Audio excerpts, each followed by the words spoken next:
Hello friends, welcome back to ఆంగ్ల Samhita YouTube channel. ఎప్పటిలాగే ఇవాళ వీడియోలో కూడా మనం కొన్ని తెలుగు వాక్యాలని ఇంగ్లీష్లో ఎలా ట్రాన్స్లేట్ చేయాలో నేర్చుకుందాం. Let's begin the video. నా వైపు చిన్న చూపు చూస్తున్నట్లు అతని మొహంలో వెకిలి నవ్వు కనిపించింది, లేదా నన్ను చిన్న చూపు చూస్తున్నట్లు అతని మొహంలో వెకిలి నవ్వు కనిపించింది. There was a smirk on his face as if he was looking down on me. There was a smirk on his face as if he was looking down on me. Smirk అంటే చిన్న వెకిలి నవ్వు, వెటకారపు నవ్వు అనమాట. చూసాంలే, బోడి సాధించాలే అన్నట్టు చిన్న వెటకారపు నవ్వు అతనిలో కనిపించింది. ఇతరులు చెప్పేది విని ఎవరిని కించపరచకండి. Don't calumniate anyone just by listening to what others say. Don't calumniate anyone just by listening to what others say. Calumniate అంటే క్యాలిక్యులేట్ లాంటిది. లెక్కలు మనం క్యాలిక్యులేట్ చేసినట్టుగా మనుషుల్ని అంచనా వేయటం, కించపరచడం అనమాట.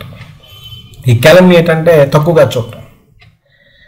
ఇతరులు చెప్పింది విని మనం ఎప్పుడు కూడా తక్కువగా అంచనా వేయకూడదు, మన ఓన్ డెసిషన్ తీసుకోవాలి అని. ఈ calumniate ఉపయోగించి మరొక సెంటెన్స్ చూద్దాం. మీరు ఇతరులను దూషించినప్పుడు మీ సొంత ఇమేజ్ క్షీణిస్తుంది. అంటే ఎదుటి వాళ్ళకి ఒక వేలు చూపిస్తే మన వైపు 4 వేళ్ళు చూపిస్తాయి అన్నట్టుగా. When you calumniate others, your own image gets spoiled. When you calumniate others, your own image gets deteriorated by itself. CBI సమగ్ర దర్యాప్తులో దోషి ఎవరో తెలుస్తుందని నేను ఖచ్చితంగా అనుకుంటున్నాను. సిబిఐ సమగ్ర దర్యాప్తులో దోషి ఎవరో తెలుస్తుందని నేను ఖచ్చితంగా అనుకుంటున్నాను. I'm sure that the exhaustive investigation of CBI will reveal the identity of the culprit. Culprit అంటే దోషి, రివీల్ అంటే వెలికి తీయటం, ఎగ్జాస్టివ్ అంటే విస్తారమైనటువంటిది. I'm sure that the exhaustive investigation of CBI will reveal the identity of the culprit. ఇది సమగ్రమైన జాబితా కాదు, మరి కొంతమంది పేర్లను ప్రకటించాల్సి ఉంది. It's not the exhaustive list.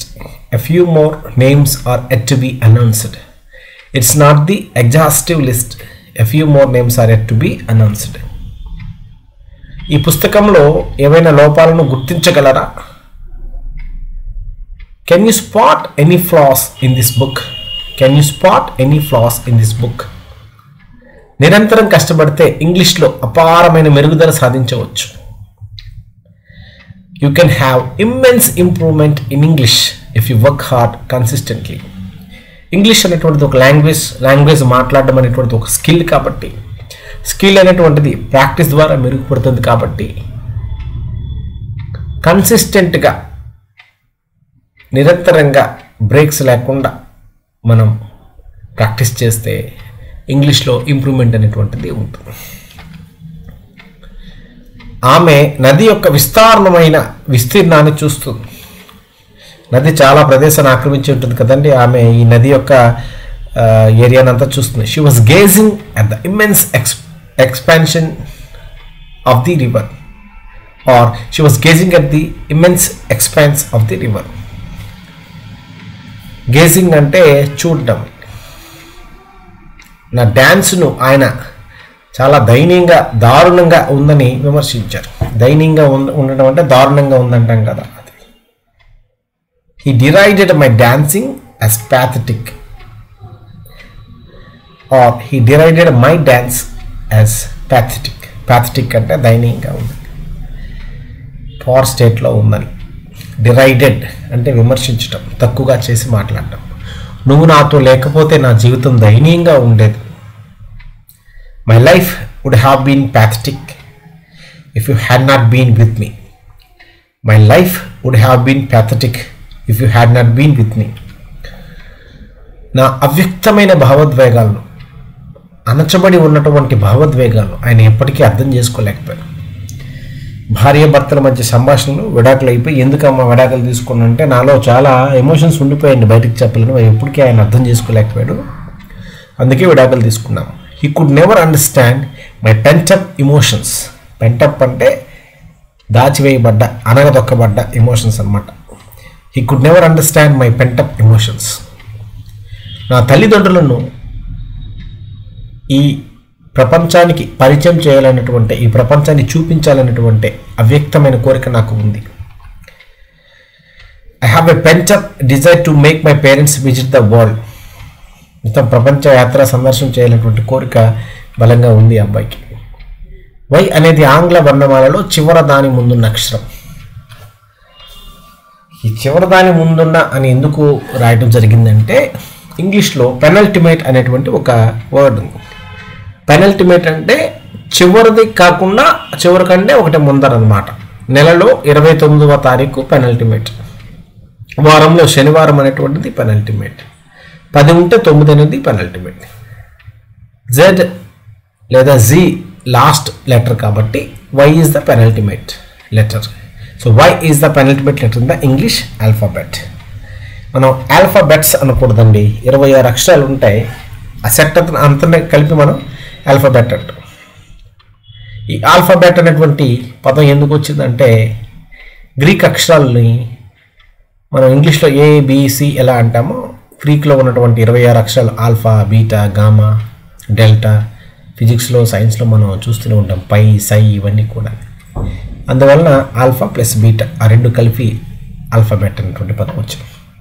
ఈ పెనల్టిమేట్ ఉపయోగించి ఇంకొక వాక్యం చూద్దాం. శనివారం వారంలో చివరి దాని ముందున్న రోజు. Saturday is the penultimate day of the week. ఈ సాఫ్ట్వేర్ నా మొబైల్కు అనుకూలంగా లేదు. This software is not compatible with my mobile. పాలు విరిగిపోయాయి, పాలు పులిసిపోయాయి, పాలు పాచిపోయాయి. ఇప్పుడు పరమాన్నం ఎలా తయారు చేయాలి? The milk has turned sour. The milk has turned sour. How to make rice pudding now. పాలు విరిగిపోవడాన్ని మనం మిల్క్ హ్యాస్ టర్న్డ్ సోర్ అని చెప్పడం జరుగుతుంది. గెలిచినప్పుడు కంటే ఓడిపోయినప్పుడే ఎక్కువ నేర్చుకుంటా. You tend to learn more when you lose than when you win. You tend to learn more when you lose than when you win. ఓటమి అనేటువంటిది మనకి అతిపెద్ద గురువు అండి. ఓటమి నుండే మనం ఎక్కువగా నేర్చుకుంటాం. మీరు పెద్ద అయ్యాక మీరు తక్కువగా నిద్రపోతారు. చిన్నపిల్లలు 12-14 గంటలు పడుకుంటారు. అప్పుడే పుట్టిన పిల్లలు 18-19 గంటలు పడుకుంటారు. వయసు పెరిగే కొద్దీ నిద్ర అనేది తగ్గిపోతూ ఉంటుంది, హృదయ స్పందన అనేటువంటిది తగ్గిపోతూ ఉంటాయి. When you become old you ten to sleepless. మీకు ఎల్లప్పుడూ అండగా నిలవాలని మీరు నాకు చెప్పి ఉన్నారు, మీరు నాకు చెప్పారు. You had told me to always stand by you. మీరు ఇంకా అతని డాక్టర్ వద్దకు తీసుకెళ్ళలేదా? Have you not taken him to a doctor yet? Have you not taken him to a doctor yet? నేను ఇంటి నుంచి బయలుదేరిన వెంటనే వర్షం మొదలైంది. No sooner had I left home than it started raining. ఈ నో సూనర్ దాన్ అనేటువంటిది ఇంగ్లీష్లో ఒక స్ట్రక్చర్ అన్నమాట. నో సూనర్తో సెంటెన్స్ బిగిన్ అయితే ఇక్కడ దాన్ అనేటువంటిది కంపల్సరీగా వస్తుంది. No sooner had I left home, నేను ఇల్లు విడిచిపెట్టినంతనే it started raining. So no sooner had I left home than it started raining. ఇప్పుడు ఇంతమందిని చేరుకోవడం ఆనందంగా ఉంది. We are happy to reach these many people now. ఆంగ్ల సంహిత యూట్యూబ్ ఛానల్ దాదాపు 4000 మంది సబ్స్క్రైబర్స్కి చేరుకుంది. ఇంతమందిని చేరుకోవడం ఆనందంగా ఉంది. ఇలాంటి సంఘటనలు నన్ను కలచివేస్తాయి. సచ్ ఇన్సిడెంట్స్ సాడెన్ మీ, సచ్ ఇన్సిడెంట్స్ డిస్టర్బ్ మీ. ఈ విధంగా మనం 20 వాక్యాల్ని తెలుగు నుండి ఇంగ్లీష్లోకి ట్రాన్స్లేట్ చేయడం నేర్చుకోవడం జరిగింది. మీకు ఏమైనా డౌట్స్ ఉంటే కామెంట్ బాక్స్లో టైప్ చేయండి. చాలా ఓపికతో ఇంతవరకు వీడియో చూసినటువంటి సబ్స్క్రైబర్స్ అందరికీ థ్యాంక్స్ చెప్తూ have a nice time. See you in the next video.